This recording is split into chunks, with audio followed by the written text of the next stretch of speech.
guys, welcome to my YouTube channel Effortless Economics. So today we are going to see how to determine equilibrium under perfect competition. So perfect competition में equilibrium कैसे determine करते हैं उसको हम पहले दो concept के through समझेंगे, that is total concept and marginal concept. उसके बाद हम कुछ कंडीशंस देखेंगे like super normal profit, shut down point, loss, normal profit, ये सब कंडीशंस हम बाद में देखेंगे। तो आज इस वीडियो में हम only total concept and marginal concept को कवर करेंगे। सो ये है हमारे total concept and marginal concept. तो सबसे पहले अपन टोटल कॉन्सेप्ट देखते हैं, उसके बाद हम मार्जिनल कॉन्सेप्ट देखेंगे। सो टोटल कॉन्सेप्ट बोलो या फिर TRTC अप्रोच बोलो, बात एक ही है।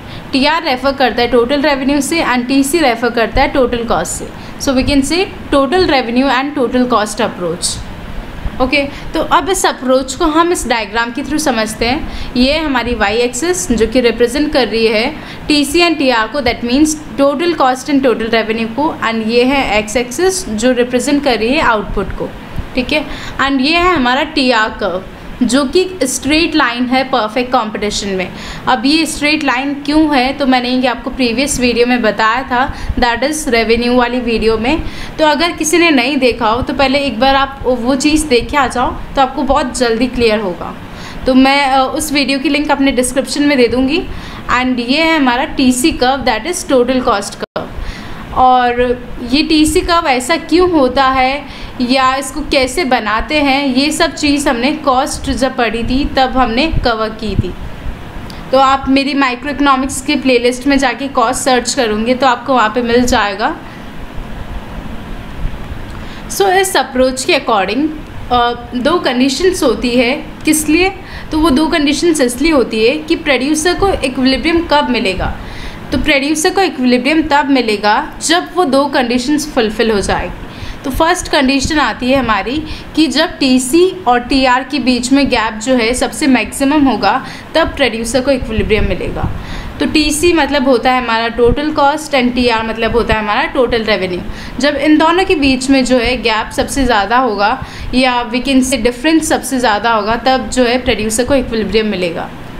तो जैसे कि आप देख सकते हो इस डायग्राम में एट पॉइंट P1, हम P1 पॉइंट पे देखते हैं तो यहाँ पे आप TC एंड TR के बीच में बिल्कुल गैप नहीं देख रहे हो क्योंकि ये दोनों एक दूसरे को इंटरसेक्ट कर रहे हैं। तो यहाँ पे बिल्कुल गैप नहीं है, मतलब यहाँ तो इक्विलिब्रियम नहीं मिलेगा। एंड एट पॉइंट P2 यहाँ पे भी इक्विलिब्रियम नहीं मिलेगा क्योंकि यहाँ पे भी ये दोनों क्या कर रहे हैं, एक दूसरे को इंटरसेक्ट कर रहे हैं। तो बिल्कुल भी गैप नहीं है, बिल्कुल भी डिफरेंस नहीं है।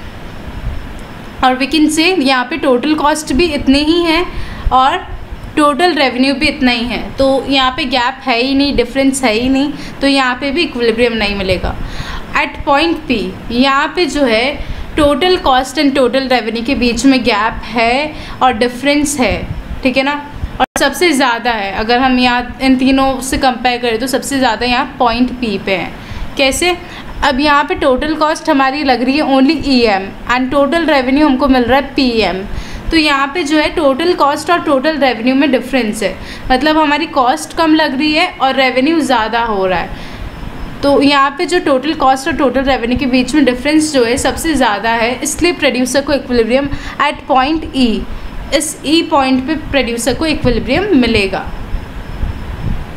तो अब अपन सेकंड कंडीशन देखते हैं। तो सेकंड कंडीशन जो है अपन उसको कंडीशन नहीं कह सकते, बट हाँ वो एक नॉलेज देती है हमको कि वो कंडीशन ये बोलती है कि अगर आपने एक और additional unit of output produce किया इक्विलिब्रियम अटेंड करने के बाद तो आपकी जो मार्जिनल कॉस्ट होगी वो ज़्यादा होगी देन मार्जिनल रेवेन्यू। ठीक है, तो अगर देखो यहाँ पे अपन ने इक्विलिब्रियम अटेंड किया तो उसके बाद अगर कंपैरेटिवली देखें तो हमारी जो मार्जिनल कॉस्ट है वो ज़्यादा है।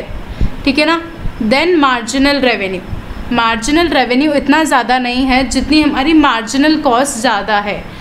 तो इसलिए उसने बोला कि अगर आप ना एक additional unit of output produce करते हो इक्विलिब्रियम अटेंड करने के बाद तो आपका प्रॉफिट गिरता जाएगा। ठीक है, कंपैरेटिवली गिरता जाएगा, ऐसे नहीं कि हाँ एकदम ही बिल्कुल ऐसे डिक्रीज़ हो जाएगा, बट कंपैरेटिवली गिरता जाएगा और आपकी जो मार्जिनल कॉस्ट होगी वो कंपैरेटिवली ज़्यादा लगेगी then marginal revenue. It means marginal cost ज़्यादा लगेगी और मार्जिनल रेवेन्यू कंपैरेटिवली उतना ज़्यादा नहीं लगेगा। I mean उतना ज़्यादा अर्न नहीं कर पाओगे आप। सो ये था हमारा टोटल कॉन्सेप्ट जिसमें हमने 2 कंडीशंस देखी। वो 2 कंडीशंस किसके लिए थी कि प्रोड्यूसर को इक्विलिब्रियम कब मिलेगा, तो उसके लिए हमने वो 2 कंडीशंस देखी थी। उन दोनों कंडीशंस की फुलफिलमेंट पे प्रोड्यूसर को इक्विलिब्रियम मिलेगा। अब हम चलते हैं मार्जिनल कॉन्सेप्ट की तरफ। तो मार्जिनल कॉन्सेप्ट बोलो या MRMC अप्रोच बोलो, बात एक ही है। MR रेफ़र करता है मार्जिनल रेवेन्यू से एंड MC रेफ़र करता है मार्जिनल कॉस्ट से, ठीक है। तो marginal revenue and marginal cost approach, okay. तो इस अप्रोच को भी अपन इस डायग्राम के थ्रू समझते हैं। तो ये है हमारी y एक्सिस जो कि रिप्रेजेंट कर रही है रेवेन्यू एंड कॉस्ट को, एंड ये है हमारी x एक्सिस जो कि रिप्रेजेंट कर रही है आउटपुट को, एंड ये है हमारा MC curve that is marginal cost curve, and ये है हमारा MR curve that is marginal revenue curve. अब परफेक्ट कॉम्पिटिशन में एवरेज रेवेन्यू जो है मार्जिनल रेवेन्यू के इक्वल क्यों होता है, तो ये मैंने आपसे previous video that is of revenue उसमें डिस्कस किया था। तो अगर आपने वो रेवेन्यू वाली वीडियो चेक नहीं की है तो आप पहले वो चेक करके आ जाइए, एंड उसकी लिंक मैंने डिस्क्रिप्शन में दे दी है। सो इस अप्रोच के अकॉर्डिंग प्रोड्यूसर को इक्विलिब्रियम कब मिलेगा, जब 2 कंडीशंस फुलफिल होगी। अब वो 2 कंडीशंस क्या है, तो सबसे फर्स्ट कंडीशन है जब मार्जिनल रेवेन्यू जो होगा मार्जिनल कॉस्ट के इक्वल होगा। तो आप इस पॉइंट ए पे देख सकते हो, यहाँ पे जो मार्जिनल रेवेन्यू और मार्जिनल कॉस्ट है वो इक्वल नहीं है। मार्जिनल रेवेन्यू हमारा इतना पूरा है एंड मार्जिनल कॉस्ट इतनी ही है। तो यहाँ पे जो मार्जिनल कॉस्ट और मार्जिनल रेवेन्यू वो दोनों इक्वल नहीं है, तो यहाँ पे तो इक्विलिब्रियम नहीं मिलेगा, ठीक है। अब इस पॉइंट पे भी हम देखते हैं तो हमारी पूरी मार्जिनल कॉस्ट इतनी है वेरेस हमारा मार्जिनल रेवेन्यू ओनली इतना ही है, तो यहाँ पे भी इक्विलिब्रियम नहीं मिलेगा प्रोड्यूसर को। अब यहाँ पॉइंट ई पे अगर हम देखें तो हमारी जो मार्जिनल कॉस्ट है वो भी EQ है एंड मार्जिनल रेवेन्यू भी EQ है, तो यहाँ पे जो है प्रोड्यूसर को इक्विलिब्रियम मिलेगा। अब सेकंड कंडीशन भी फुलफिल होनी चाहिए। तो सेकंड कंडीशन ये बोलती है कि स्लोप जो होना चाहिए MC का वो ग्रेटर देन होना चाहिए स्लोप ऑफ MR, मतलब MC that is marginal cost का जो स्लोप होना चाहिए वो मार्जिनल रेवेन्यू की स्लोप से बड़ा होना चाहिए। और आप कह सकते हो इसको और कैसे कह सकते हैं आप कि जो मार्जिनल कॉस्ट का कर्व है वो मार्जिनल रेवेन्यू को नीचे से कट करना चाहिए, ठीक है। मार्जिनल कॉस्ट का कर्व मार्जिनल रेवेन्यू के कर्व को नीचे से कट करना चाहिए।